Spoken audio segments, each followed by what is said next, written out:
नमस्कार, motivation channel के platform पर आपका स्वागत है।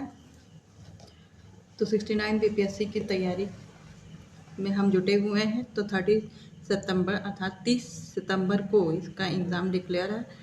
ठीक है, तो अब हमारे पास मुश्किल से 19 दिन बचे हुए हैं। हम कंटिन्यू करते हैं अपनी सीरीज़ को। आज का हमारा टॉपिक है हम साहित्य पे, बिहार में जो साहित्य और पत्रकारिता से संबंधित लोग हैं उनकी किताबें हैं, पुस्तकें, हम उसके बारे में जिक्र करेंगे और जो पुरस्कार दिए जाते हैं जिस क्षेत्र में दिए जाते हैं उसके बारे में भी। ठीक है, तो आज का हमारा पहला क्वेश्चन है, निम्नलिखित पुरस्कारों को उनसे संबंधित विधा से सुमेलित करिए। ठीक है, आपको विधा से सुमेलित करना है। तो इसमें दिया है पहला चाणक्य पुरस्कार। तो चाणक्य पुरस्कार किससे संबंधित है? तो चाणक्य पुरस्कार राजनीति शास्त्र से संबंधित क्षेत्र में दिया जाता है। ठीक है, तो पहले का दूसरा, ये हमारा पहले यही ऑप्शन क्लियर हो जा रहा है, ऑप्शन का। फिर भी हम आगे देखते हैं क्योंकि उपयुक्त में से कोई नहीं, उपयुक्त में से एक से अधिक ऑप्शन भी दे रखा है। तो मंडन मिश्र, मंडन मिश्र किससे संबंधित है? मंडन मिश्र क्या है? यह भी एक पुरस्कार है। तो यह किस विधा के लिए दिया जाता है? मंडन मिश्र पुरस्कार धर्म और दर्शन के लिए दिया जाता है। तो दूसरे का पहला, ठीक है। फिर विद्यापति पुरस्कार, विद्यापति पुरस्कार हिंदी में रचित लोक साहित्य के लिए दिया जाता है, अर्थात तीसरे का चौथा, यह भी सही है। आर्यभट्ट पुरस्कार, तो आर्यभट्ट विज्ञान से संबंधित थे, इसलिए विज्ञान विधा से संबंधित है। तो चौथे का 3, तो यहाँ पे हमारा राइट ऑप्शन है, ऑप्शन का is the right answer. Question number 2 पर चलते हैं। बिहार राज्य के द्वारा दिया जाने वाला गोरखनाथ पुरस्कार निम्नलिखित में से किससे संबंधित है? ऑप्शन है विज्ञान, भौतिक, अर्थशास्त्र, नाटक। इसका राइट आंसर है ऑप्शन का अर्थशास्त्र। क्वेश्चन नंबर 3, मंडन मिश्र निम्नलिखित में से किसके समकालीन थे? त्यागराज, रामानुजाचार्य, शंकराचार्य, भारतेंदु हरिश्चंद्र। तो इसका राइट ऑप्शन है ऑप्शन का शंकराचार्य के समय। तो मंडन मिश्र किस शताब्दी के थे? मंडन मिश्र 8वीं सदी के थे। ठीक है, और इनका जन्म कहाँ हुआ था? इनका जन्म सहरसा में हुआ था। सहरसा जिले में महेशी नामक स्थान पर हुआ था। ये शंकराचार्य के समकालीन थे। आगे बढ़ते हैं हम नेक्स्ट क्वेश्चन पे। क्वेश्चन नंबर 4, पदावली और गोरक्षा विजय मैथिली भाषा की प्रमुख रचनाएं हैं। गोरक्षा विजय और पदावली मैथिली भाषा की प्रमुख रचनाएं हैं। इसी ग्रंथ के आधार पर किसे मैथिली कोकिल की उपाधि दी गई है? भिखारी ठाकुर, विद्यापति, ईशान। उपयुक्त में से कोई नहीं, उपयुक्त में से एक से अधिक। तो पदावली और गोरक्षा विजय किसकी रचनाएं हैं? तो ये महाकवि विद्यापति की रचनाएं हैं, जिनके कारण इन्हें मैथिली कोकिल कहा जाता है। तो इसका राइट ऑप्शन है, ऑप्शन का is the right answer. Question number 5, Shankar भाष्य पर भाष्य भामती नामक टीका लिखा गया। ठीक है, तो यह टीका किसने लिखा था? शंकर भाष्य पर भाष्य भामती नाम से टीका वाचस्पति मिश्रा ने लिखा था। ऑप्शन का is the right answer. Question number 6 पे चलते हैं। मैं धोबी हूँ निम्नलिखित में से किसके द्वारा लिखा गया? मैं धोबी हूँ निम्नलिखित में से किसके द्वारा लिखा गया है? शिव पूजन सहाय, राम वृक्ष बेनीपुरी, भारतेंदु हरिश्चंद्र। उपयुक्त में से कोई नहीं, उपयुक्त में से एक से अधिक। तो यह शिव पूजन सहाय के द्वारा लिखा गया है। तो ऑप्शन का is the right answer. Question number 7, निम्नलिखित में से किस साहित्यकार ने साहित्य सृजन, जो भी ये साहित्य लिखते थे उसमें अपना उपनाम देते थे वन फूल। ठीक है, तो वन फूल उपनाम किसे दिया गया है? इनका उपनाम रहता था राहुल सांकृत्यायन, जानकी वल्लभ शास्त्री, केदारनाथ मिश्र। उपयुक्त में से कोई नहीं, उपयुक्त में से एक से अधिक। तो इसका राइट आंसर है उपयुक्त में से कोई नहीं। ठीक है, क्योंकि वनफूल नाम की जो उपाधि थी यह दी गई थी वलाई चांद मुखोपाध्याय, वलाई चांद मुखोपाध्याय। वनफूल इनका उपनाम था।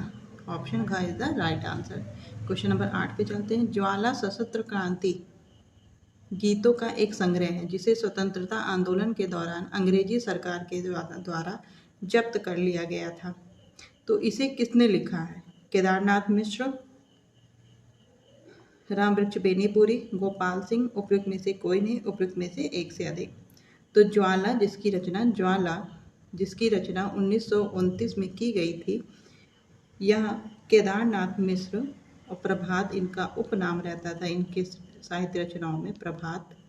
तो केदारनाथ मिश्र ही इसके सही आंसर है, इनके द्वारा यह लिखा गया था। क्वेश्चन नंबर 9, रामधारी सिंह दिनकर इनका उपनाम था, की पहली पुस्तक 1928 में प्रकाशित हुई थी। उस पुस्तक का नाम क्या है? रसवंती, रश्मि रथी, बारदौली विजय संदेश, उपयुक्त में से कोई नहीं, उपयुक्त में से एक से अधिक। तो इसका राइट आंसर है, इनकी पहली पुस्तक बारदौली विजय संदेश है, जो कि 1928 में प्रकाशित हुई थी। ऑप्शन ग is the right answer. Question number 10, Vaidyanath Mishra निम्नलिखित में से किस साहित्यकार का वास्तविक नाम था? ऑप्शन है परश्वरनाथ रेणु इनका उपनाम है, परश्वरनाथ जी का, प्रभात, नागार्जुन, उपयुक्त में से कोई नहीं, उपयुक्त में से एक से अधिक। तो इसका राइट आंसर है ऑप्शन ग, नागार्जुन का वास्तविक नाम वैद्यनाथ मिश्र था। इन्होंने क्या किया था? बौद्ध धर्म अपनाकर इन्होंने श्रीलंका में प्रवास कर लिया था बाद में।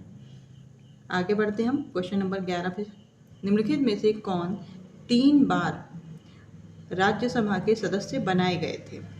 ऑप्शन है परमेश्वरनाथ रेणु, रामवृक्ष बेनीपुरी, रामधारी सिंह दिनकर, उपयुक्त में से कोई नहीं, उपयुक्त में से एक से अधिक। इसका राइट आंसर है ऑप्शन ग, रामधारी सिंह दिनकर। क्वेश्चन नंबर 12, दर्शन, दिग्दर्शन, बुद्धचर्या, विनय पिटक, धम्म पद निम्न में से किसकी रचनाएं हैं? ठीक है, ये सारी किताबें किसने लिखी हैं? रामधारी सिंह दिनकर, परमेश्वरनाथ रेणु, राहुल सांकृत्यायन, उपयुक्त में से कोई नहीं, उपयुक्त में से एक से अधिक। इसका राइट आंसर है ऑप्शन ग, राहुल सांकृत्यायन। क्वेश्चन नंबर 13, गुरु प्रसाद सेन के द्वारा बिहार का पहला अंग्रेजी, ठीक है, अंग्रेजी समाचार पत्र लिखा गया जिसका नाम है द बिहार हेराल्ड, यह किस वर्ष में लिखा गया था? 1874, 1875, 1885, उपयुक्त में से कोई नहीं, उपयुक्त में से एक से अधिक। तो 1874 में पहला हिंदी समाचार पत्र लिखा गया था, इसमें हिंदी लिखा गया था, जिसका नाम था बिहार बंधु। और 1875 में लिखा गया था द बिहार हेराल्ड, गुरु प्रसाद सेन के द्वारा। ऑप्शन ख is the right answer. Question number 14, निम्नलिखित में से कौन सुमेलित नहीं है, बताना है आपको। द बिहार हेराल्ड बिहार का पहला अंग्रेजी समाचार पत्र था, सही है।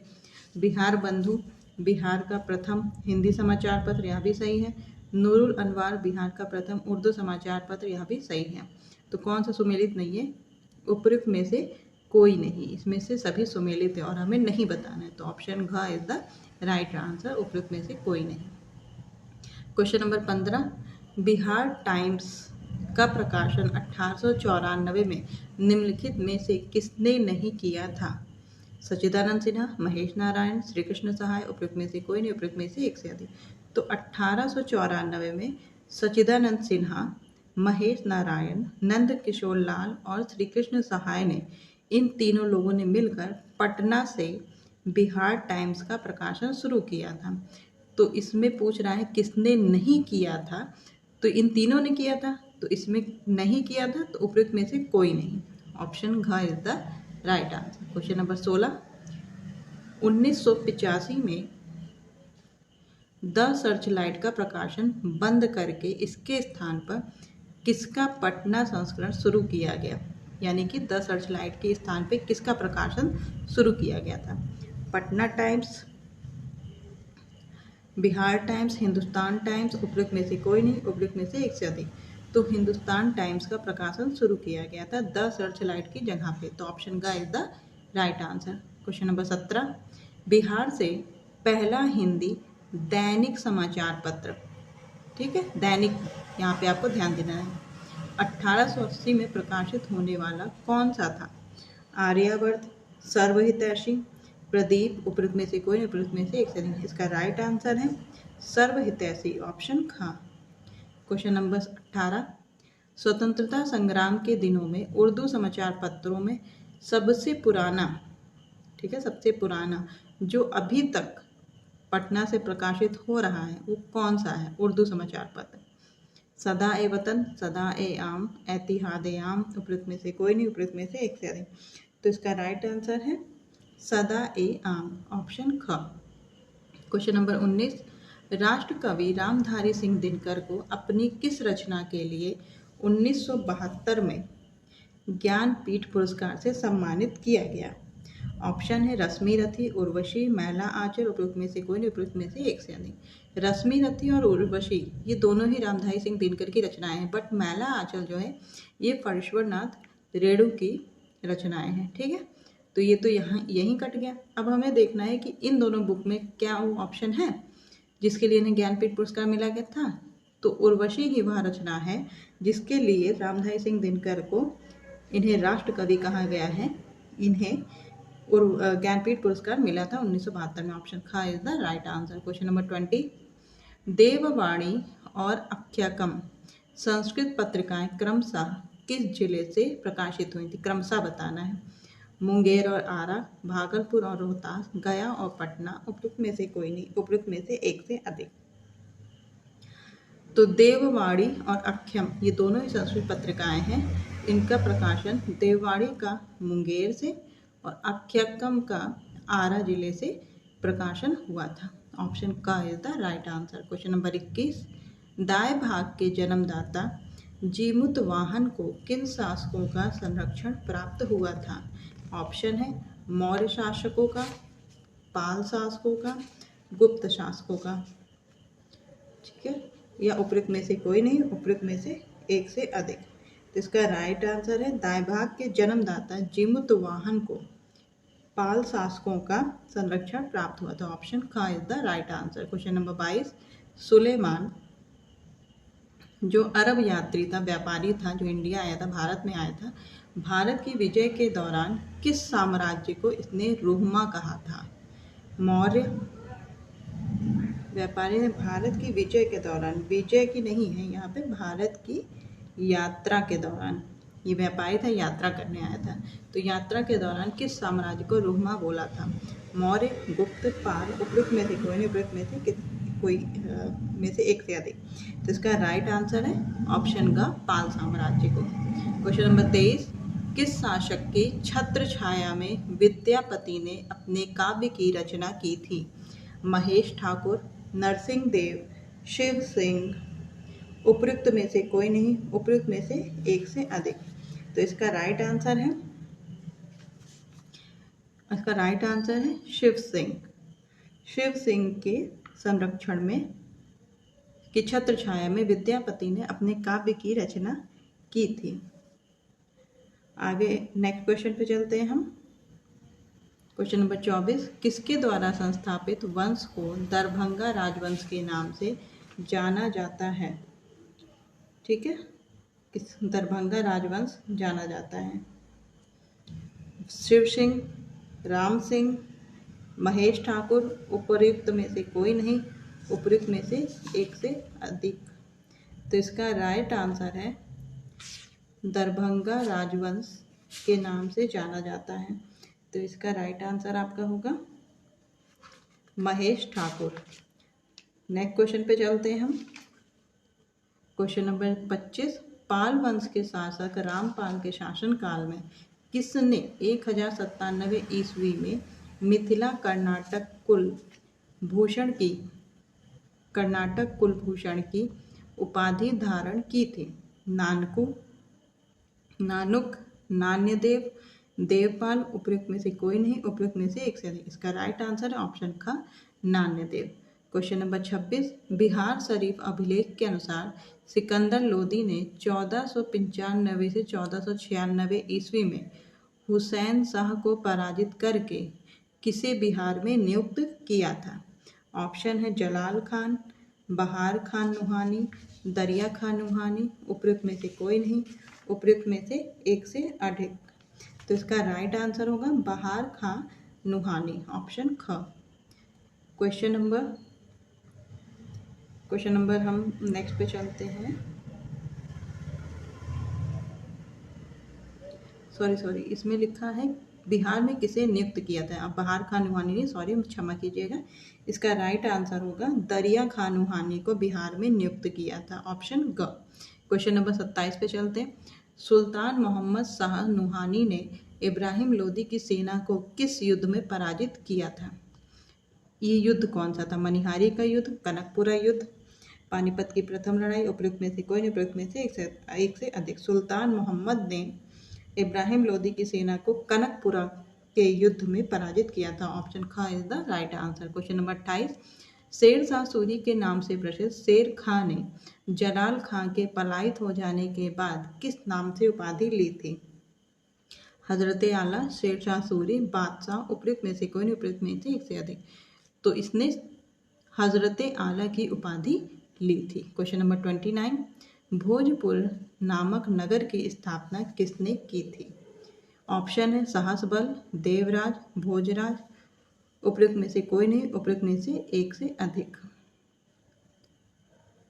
तो इसका राइट आंसर है देवराज, ऑप्शन ख।